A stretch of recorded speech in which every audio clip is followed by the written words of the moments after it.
નમસ્કાર. 3 ઓગસ્ટને રાષ્ટ્રીય તરબૂચ દિવસ તરીકે ઓળખવામાં આવે છે અને તેમની ઉજવણી પણ કરવામાં આવે છે.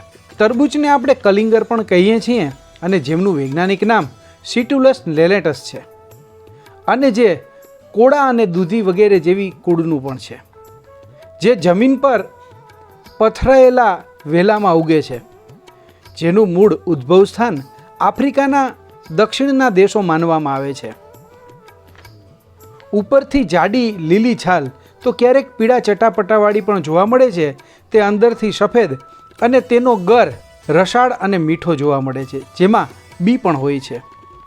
તરબૂચને આપણે ચીરિયા કરીને ટુકડા કરીને લાલ ગરને આપણે ખાઈએ છીએ. સાથે સાથે તેનું જ્યુસ બનાવી અને પી પણ શકાય છે. ભારતમાં તરબૂચની ખેતી 7મી સદીથી થઈ છે તેવું માનવામાં આવે છે ને ગુજરાતમાં મુખ્યત્વે તરબૂચની જાતોમાં મહિકો, પાહુજા, સુગર બેબી અને ઇન્ડી અમેરિકા જેવી કંપનીનું બિયારણ વાપરવામાં આવે છે. તરબૂચની ખેતીમાં ગુજરાતના ખેડૂતો પણ ખૂબ સારી રીતે ખેતી કરે છે. તેમજ ઉનાળુ ફળ, પરંતુ શિયાળુ અને ઉનાળુ બંનેમાં ગુજરાતમાં એ જોવા મળે છે. હાલ તો લાલ સાથે પીળા પલ્પવાળું પણ તરબૂચ જોવા મળે છે.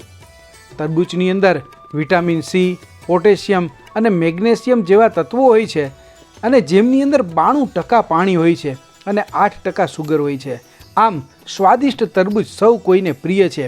ત્યારે સમગ્ર ભારત સાથે ગુજરાતના લોકો પણ શિયાળો અને ઉનાળુ આ બંને ઋતુની અંદર વ્યવસ્થિત રીતે તરબૂચનું સેવન કરે છે.